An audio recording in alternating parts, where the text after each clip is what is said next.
gusto kong makauban ka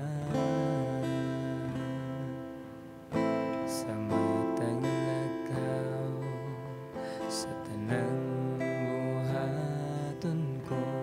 Gusto kong makauban ka sa matag adlaw. Gusto kong makauban ka sa matag lakaw, sa tanang buhaton ko. Gusto kong makauban ka, kay ikaw man kanunay gitinguhan.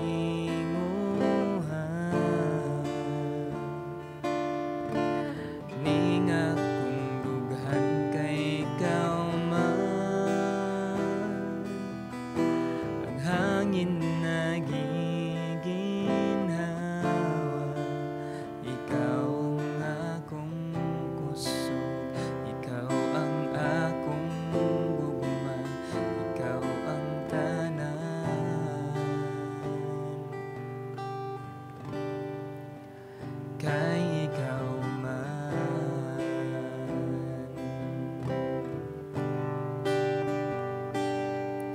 Sa gusto kong makauban ka sa matang lakaw, sa tanang buhaton ko. Gusto kong makauban ka, kay ikaw man kanunay gitinguhan.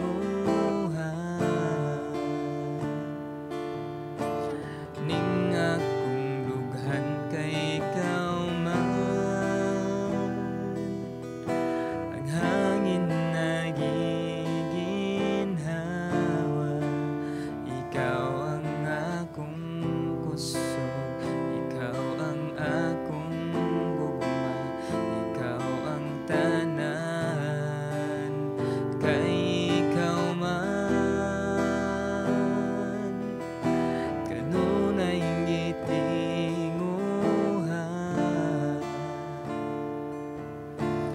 Ning akong dughan kay ikaw man, kanunay giginhawa. Ikaw ang akong kusog, ikaw ang akong gugma, ikaw ang tanan, kay ikaw man.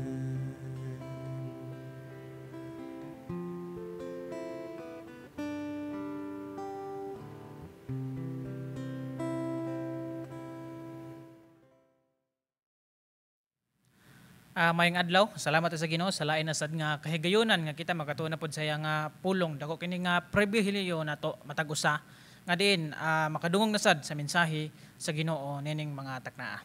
Sa dili pa ta maadto sa unahan, mga isa tabang sa Ginoo pinagi sa balang Espiritu Santo nga amdagan natong unahuna og kasing-kasing nga magtuon sa nga pulong nga ato ang makuha og maaplikar sa matag usa nato nga kinabuhi. Magampo sa ta. Labing gamhanan ng mga Dios Ginoo, salamat ning panahon nga mong gitugot nga din kami makatuon sa mga pulong. Salamat amahan. Adin ikaw nagapadayon pagpamuhat Ginoo sukad pa sa una hangtod karon. Salamat Ginoo padayon ka maka-bless sa matag dalunggan ug kasing-kasing nga nakadungog sa imong mensahe karon. Bisan pa nako amahan nga magdala sa imong pulong, alamdagi usab ako ug tabangi ako din magsulti ko sa imong nga pulong nga imuha gayud og dili ako nga kagalingon nga opinion lamang. Salamat Ginoo, ikaw among daygon pasalamatan sa walay katapusan sa ngalan ni Jesus. Amen. O amen. So now, karon nga bulan nag-celebrate sa gitawag na to og Mission Month. So mission. So magisgot sa bita karon og mission sa usa ka Kristohanon, sa usa ka sumusunod ning Kristo. So now ang pinaka-familiar nato nga verse nga tong pagatun-an karon makita diha sa Mateo 28:18 hantod sa 20. Mao ning gitawag nato Great Commission. So ato nang balikan pagtan-aw, nasayod ko nga uban kaninyo is kadaghan na nga nakadungog niini nga mensahe. Apan atong balikan kung unsa man ang isulti sa Ginoo nato nining mga taknaa. Again, magisgot kita karon og Great Commission. Mateo 28:18 hantod sa 20, akong basahon. Miduol si Jesus og miingon kanila, gihatag kanako ang tanang gahom sa langit ug sa yuta. Tungod niini sa inyong pagpanlakaw himua nga akong mga tinun-an ang tanang katawhan sa tibuok kalibutan. Bunyagi sila sa ngalan samahan, sa Anak ug sa Espiritu Santo. Ug tudloi sila pagtuman sa tanan nga akong gisugo kaninyo og hinumdumi. Ako maguban kaninyo sa kanunay hangtod sa katapusan sa kalibutan. Ang Dios na panalangin ng daan sa mga pulong. So before sa wala pa ni Jesus Christ mikayab ngadto sa langit, again nabanhaw siya din kauban niya mga tinun-an. Sa wala pa siya ni kayab balik ngadto sa langit, mo ni ang katapusan nga iyang gimando ug mao ang mission sa iyang mga sumusunod, sa iyang nga disciple, sa iyang mga kanakan. So now, mo ni ang Great Commission, mo ni ang gi-commission ang mga disciples sa ilahang panahon, gi-commission ang mga disciples, mo ni ang gi-command, directive nga command gikan ni Jesucristo mismo. So now, sa pagsulti ni Jesus niini nga mga pulong, pagpanlakaw kamo, bunyagi sila, tudloi sila, himo ang mga tinunan. Pagsulti ni Jesucristo ani nga mga pulong is directly ngadto sa mga disciples. Sa karon nga panahon nato usab ning ma-apply indirect. Mabasa nato sa Biblia. Tungod kay kita mismo, tungod kay kita usab mga Kristohanon, mga sumusunod, mga disipulo ni Kristo. So now, ang mga disciples is grabe nila ka seryoso pag-take ani nga command kaning mission. Daghan sa mga disciples nga matay tungod lamang sa pagbarog niini nga mensahe, tungod lang pag-share, pagwali, pagsangyaw nining mayong balita nga gi-command ni Kristo mismo. Grabe kaseryoso ang mga disciples og daghan ang mga tao nga naluwas usab. Pinagi sila ng pagsangyaw, nakadungog sila sa mensahe, sa gospel nga gihatag ni Kristo mismo. Si Pedro o sa kawalihan niya is mabasa nato 3,000 ang naluwas. Sa karon nga panahon mga 3,000 ka wali guro o sa maluwas. So grabe ka powerful ang ilang message sa una nga panahon. Ang pangutana karon mao pa ba gihapon? So now usahay ang pinakadako nga sugo, mao sad ni ang pinakadako nga malimtan or mawala. So sa karon nga panahon, instead niya na ang Ginoo nga hangtod sa katapusan sa kalibutan. Sa karon nga panahon, nga karon nga simbahan, lisod na kayo hangtod sa katapusan nga eskina, hangtod sa katapusan nga kasada, lisod na buhaton sa karon. Gamay na lang sad ang nagbuhat sa karon. So mao na usab pod nga pagdasig nga ingon kita mga Kristohanon, mission ni natong tanan nga mubuhat sad tanining ato nga buluhaton. So now, i-consider 95% sa mga Kristohanon wala magsangyaw. 95% dako ka na siya. Ang 80% is nisangyaw sila pero dili consistent. Na ay 2% nag-involved sa ministry sa evangelism. And then na ay 71% is wala.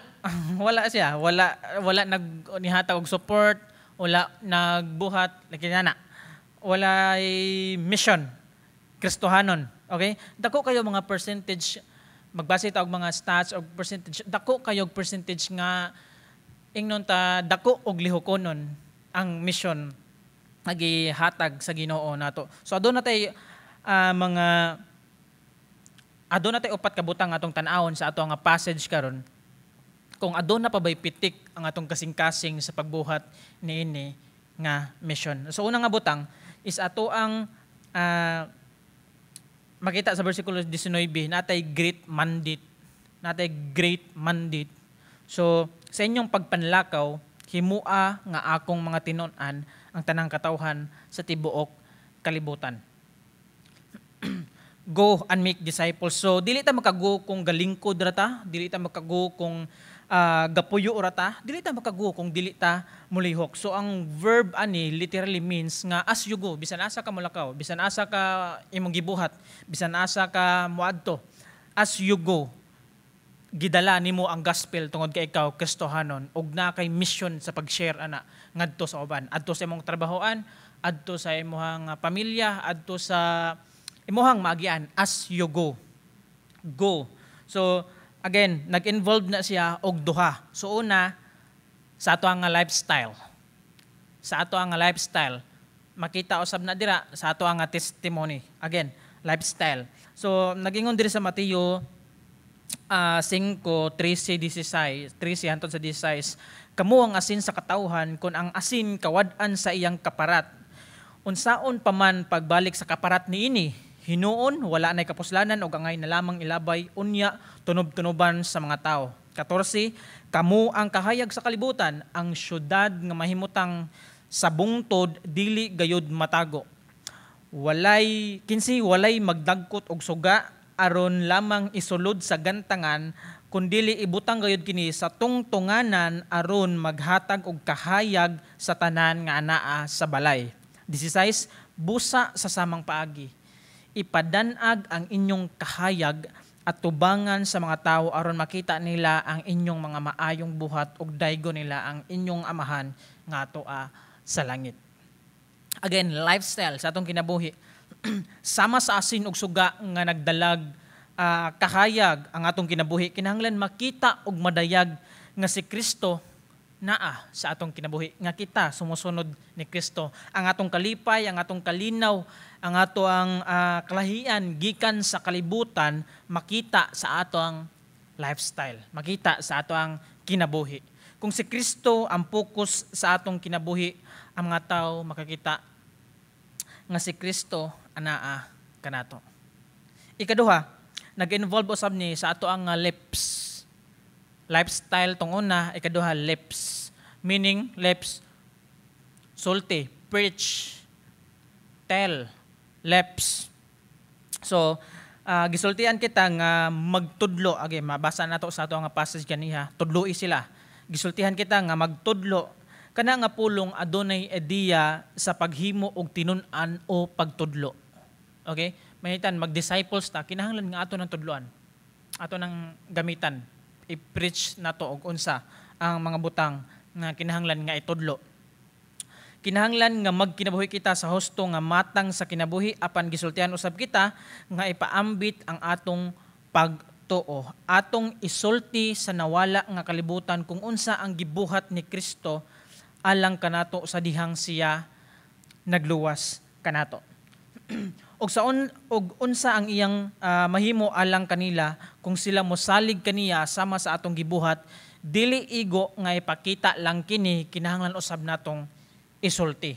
Again, okay man ang ato ang lifestyle, apan nindot pud og atong isulti, atong i-preach nga kita anak sa Ginoo, nakabaton tagkalawasan tungod ni Kristo, tungod gibuhat, tungod sa iyang gibuhat dito sa ibabaw sa cross.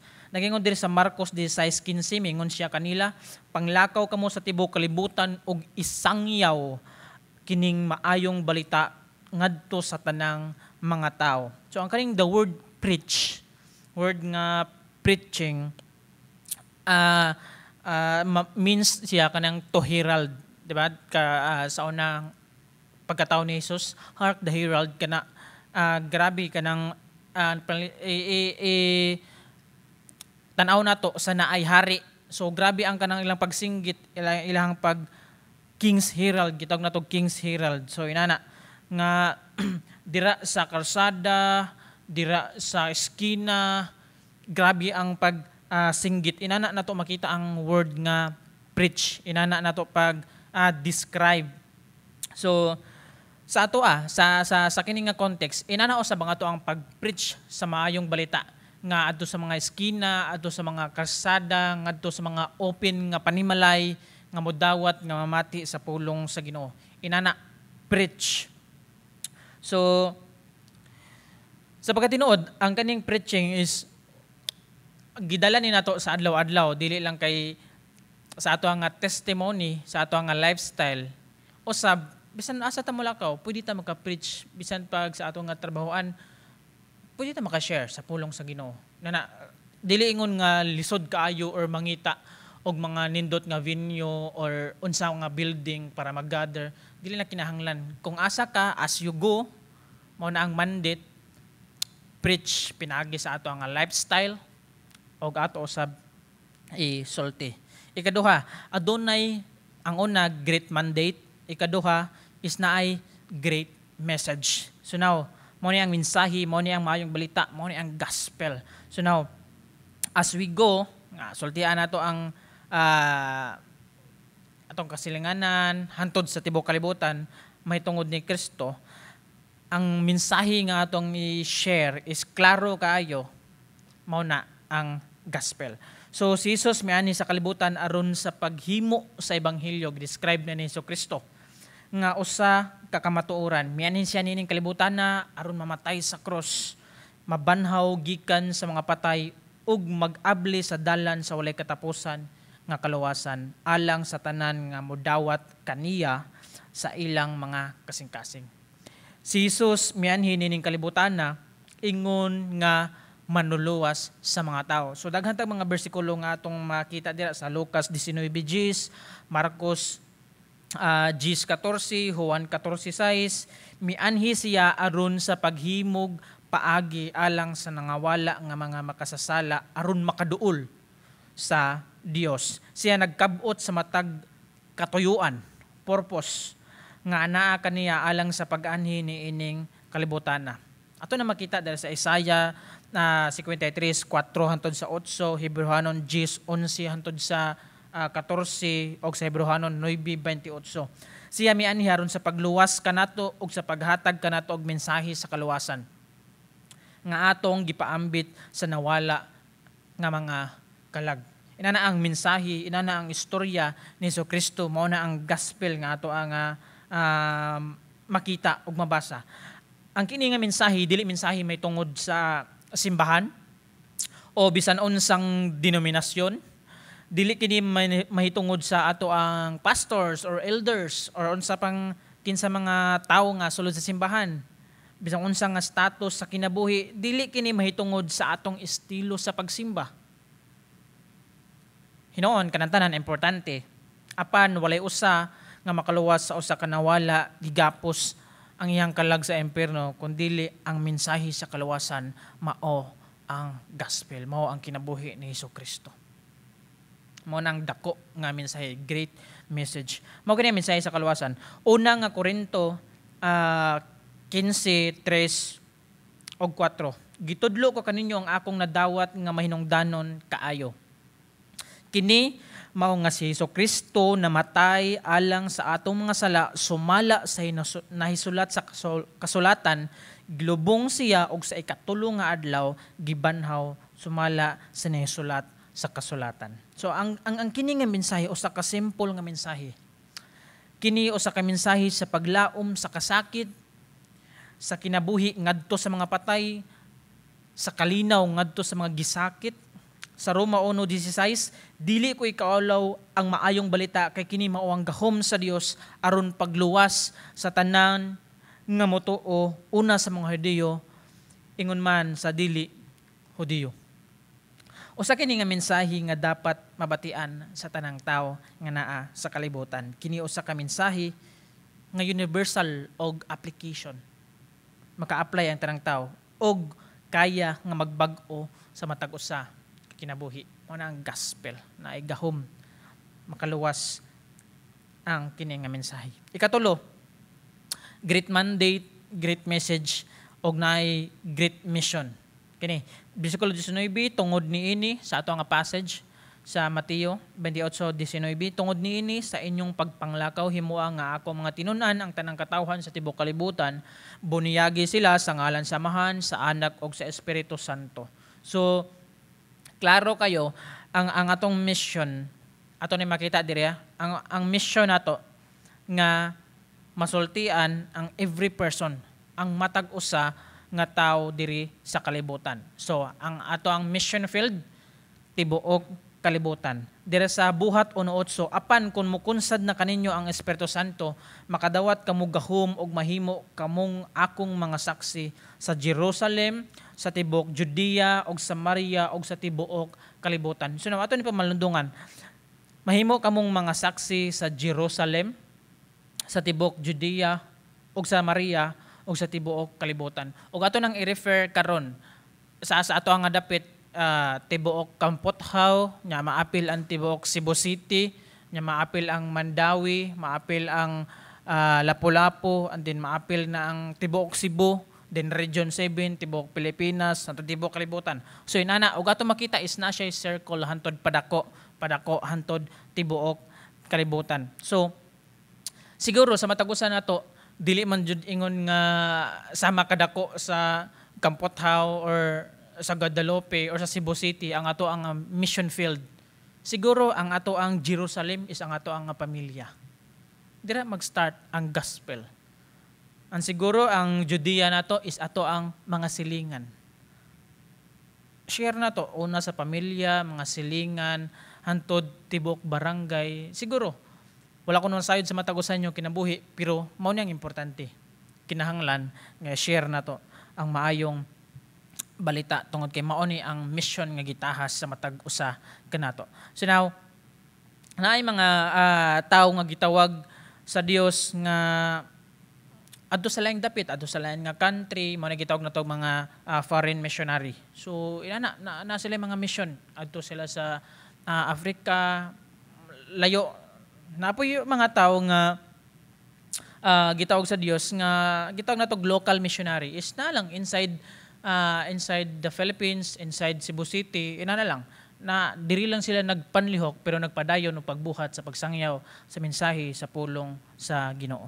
So siya naglaom, ang Dios naglaom nga kita moduol sa tanang tawo nga walay pagtagad sa ilang etnikong kabilin, sa ilang kaliwat, sa ilang nangagi, sa ilang estilo sa kinabuhi, sa ilang kahimtang sa ekonomiya, status sa ilang kinabuhi ug uban pa. Kung sila nga makasasala, sila mga kandidato sa pagpaminaw sa mensahe sa krus.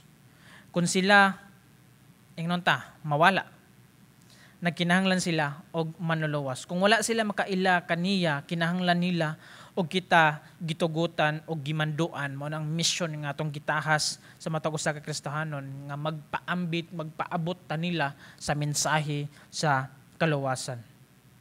Kumusta man igsoon ang atong kinabuhi? Nagpaambit ba ta sa mensahe sa kaluwasan? Ang gospel, ato bang gi-share ngadto sa uban? Gi-share ba nato inside sa atong pamilya, sa atong silingan, sa atong trabahoan, ung asa man ta as you go, asa man ta nga gibutang sa Ginoo? Basta man.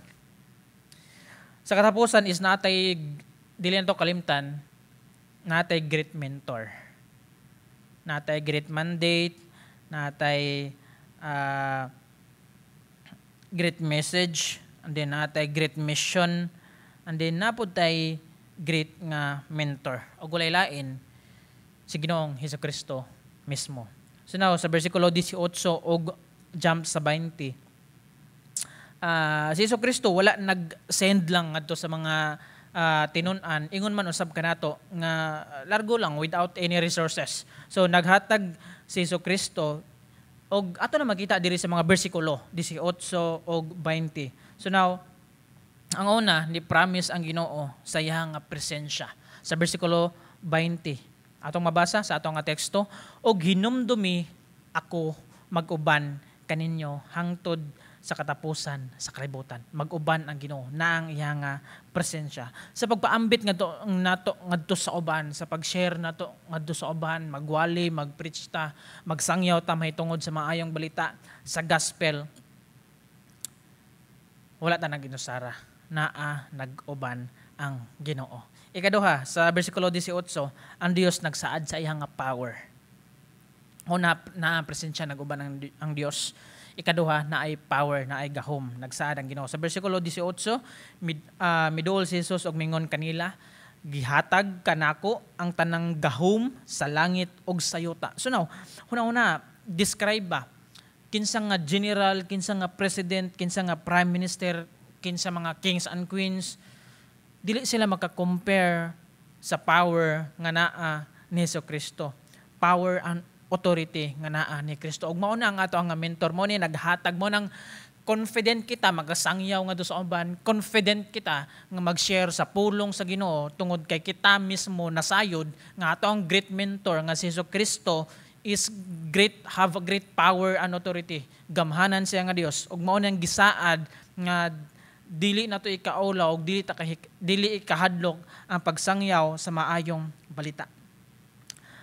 Buhat 18, apan kumukunsad na kaninyo ang Espiritu Santo, makadawat kamo gahom ug mahimo kamong akong mga saksi. Makadawat kamo gahom ug mahimo kamong akong mga saksi.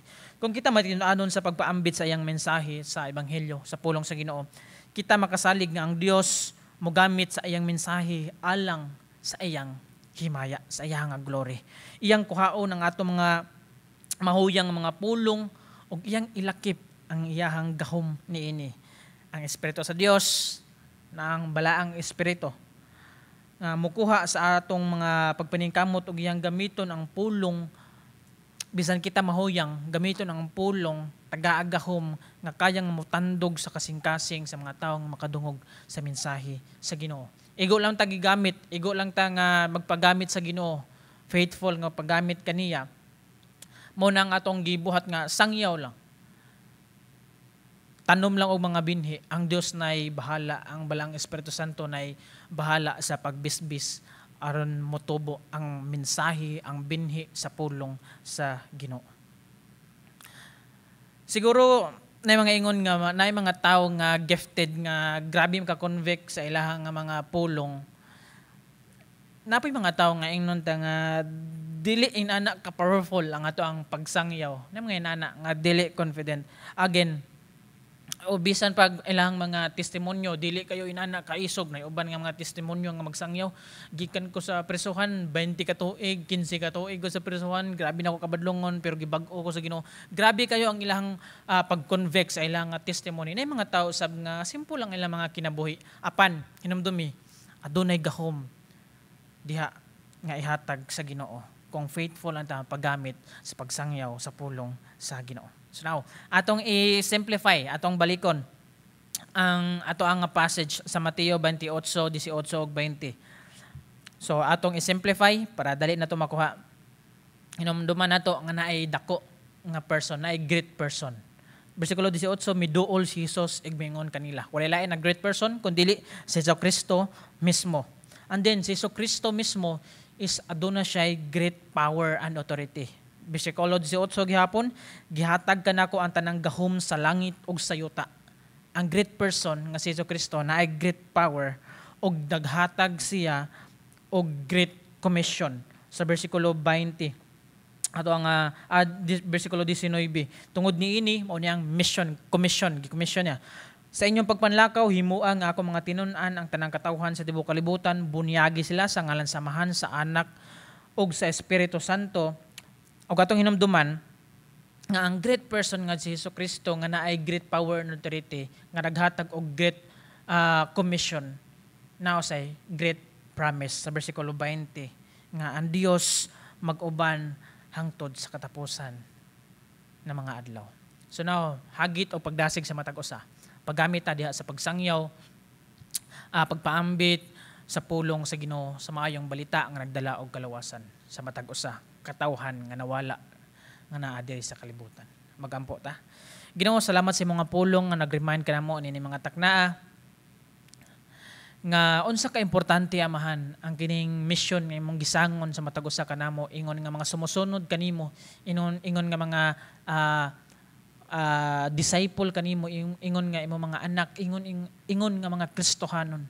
Salamat Ginoo sa pagpukaw sa matag usa ka kasing-kasing, tagai kami kaisog amahan, bold nga barog mobarog sa mo pagtuo og i-share ngadto sa uban. Ginoo, wala kami mabuhat sa tawhano namo lamang. Kundi nagdepend, nagsalig lamang kami kanimo o Dios tungod kay ikaw ana ay great power o great authority amahan.